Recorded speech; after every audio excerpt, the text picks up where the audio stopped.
महाराज जी की कुटिया तक हम पहुंच पाते हैं या नहीं। भगवान के भरोसे है, आते हैं पानी पी के अपना वापसी चले जाते हैं। मतलब ऐसी रास्ताएं रहती हैं, धरती के रास्ताओं में हम लोग भटक जाते हैं। जड़ को खुदी करके। जय श्री राम दोस्तों, स्वागत है हमारे YouTube चैनल पे। तो कैसे हो? तो दोस्तों आज आप लोगों को लेकर चलते हैं चित्रकूट की घनघोर बीहड़ जंगल में, और आज आप लोगों को ऐसे संत के दर्शन कराते हैं जो वर्षों से भजन साधना करते आ रहे हैं और करीबन से 12 से 15 साल से वो इसी कुटिया में रह रहे हैं। आप लोगों को लेकर चलते हैं। तो देखिए दोस्तों, इस वक्त हम चित्रकूट की बीहड़ वीरान जंगल में हैं और देखिए इधर चारों तरफ का दृश्य कुछ इस प्रकार से है। चारों तरफ बिल्कुल जंगल ही लगा हुआ है और काफ़ी बीहड़ जंगल है और घनघोर जंगल है। और देखिए यहाँ गायें चल रही हैं और इधर चारों तरफ का दृश्य देखेंगे हम तो हमें वो काफ़ी डरावना लगता है। तो देखिए दोस्तों, ऐसी रास्ताओं में हम भटक जाते हैं। कई बार हम जब चलते हैं तो चलने में बहुत दिक्कत आ जाती है और हम जो साधु संत जी होते हैं तो उनकी कुटिया तक नहीं पहुंच पाते। तो दोस्तों चलते हैं और देखिए महाराज जी की कुटिया तक हम पहुंच पाते हैं या नहीं, क्योंकि हमें बहुत ही चलना पड़ेगा। और अभी हम कम से कम 20 से 25 मिनट से अभी चल रहे हैं और पता नहीं अभी कितना चलना पड़ेगा हमको, क्योंकि ऐसी रास्ताएं रहती हैं, धरती के रास्ताओं में हम लोग भटक जाते हैं। और देखिए इस प्रकार से कुछ रास्ताएं रहती हैं कि हमें आगे का दिखाई नहीं देता है कहाँ जाना है और कैसे जाना है।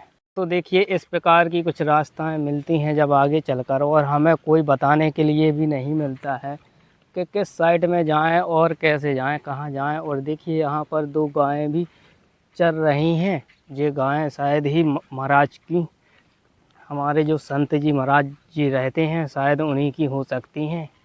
तो इन्हीं के आसपास खोजते चलते हैं और हम जहाँ तक है कुटिया तक पहुँच जाएंगे इसी शॉर्टकट रास्ते से। रास्ता तो कुछ अलग से ही होगा मगर हम सीधे चलते हैं और रास्ते में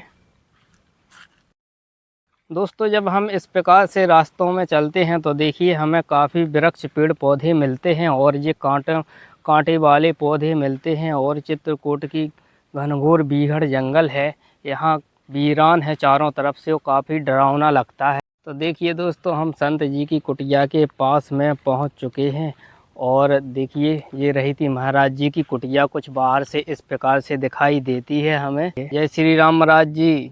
हाँ हाँ, आ जाएं, चलो ठीक है। तो देखिए महाराज जी आए हुए हैं और देखिए यहाँ पर महाराज जी बैठे हुए हैं। तो महाराज जी आपकी कुटिया को कितने वर्ष हो गए? आप उनको 40 वर्ष हो गए भगवान के भरोसे। अच्छा, 12 साल से। तो देखिए दोस्तों, महाराज जी यहाँ 12 साल से रह रहे हैं और वर्षों से यहाँ पर रह रहे हैं। और हमारे जो गुरु थे उनको 40 बरस हो गए थे और हमें 12 बरसें इसी कुटिया में। तो दोस्तों मैंने पूछा जब महाराज जी से कि महाराज जी और यहाँ पर जानवरों का आप लोगों को डर नहीं लगता है? तो महाराज जी बोले कि देखो ऐसा है कि जानवर बहुत ज़्यादा हैं इस जंगल में और रात में आते भी हैं और मैंने कई बार देखे भी है, क्योंकि यहाँ की जो जंगल है काफ़ी बड़ी है और डरावनी है और इसी में सारे जानवर रहते हैं। देखिए दोस्तों, महाराज जी ने बताया कि यहाँ पर शेर, चीता और हिरण जैसे रात में आते हैं और पानी पीने के लिए वो पानी पी कर चले जाते हैं और आवाज़ें भी देते हैं। हमें डर नहीं लगता है, सब कृपा भगवान की रहती है। दोस्तों मैंने महाराज जी से पूछा कि महाराज जी और यहाँ जो जंगल है तो इसमें फल किस किस के हैं? तो महाराज जी ने बताया कि जंगल में फल सभी प्रकार के हैं और सभी प्रकार की यहाँ पर जड़ियाँ हैं, जड़ी बूटियाँ हैं। अब जो जितना जान सके, जो जितना पहचान सके तो उसका उपयोग कर सकता। तो दोस्तों देखिए महाराज जी ने बताया कि हम यहाँ पर कई दिनों हमें भूखा भी रहना पड़ता है। और जो हमारे गुरु थे तो उन्होंने एक जड़ी बूटी हमें बताई थी जिसे बोलते हैं कंसा जड़, और उसे ही कंदमूल बोलते हैं। जो कंदमूल जो प्रभु श्री राम ने खाए हुए हैं नहीं, जंगल 12 बरस का जब वनवास किया तो वनवास के समय में जो कंदमूल खाए हैं तो वही कंद जड़, कंसा जड़ बोलते हैं उसे। तो वही जड़ खा लेते हैं, उसको उबाल कर उसी को खा लेते हैं तो उससे पेट भर जाता है, भूख मिट जाती है। और अब तो नहीं रहे उतने हालांकि पहले बहुत ज़्यादा थे, अब तो जो बाहर के बेचने वाले रहते हैं तो वो खोजते खोजते उसको खोद कर और ले जाते हैं। तो देखिए दोस्तों, महाराज इस प्रकार से अपनी कुटिया में रहते हैं और ऐसे भजन साधना करते हैं और यहीं पर भोजन प्रसादी बनाते हैं। और ऐसे वीरान जंगल में अकेले रहना बहुत डर लगता है, और हम लोग तो दिन में भी आते हैं तो काफ़ी डर लगता है।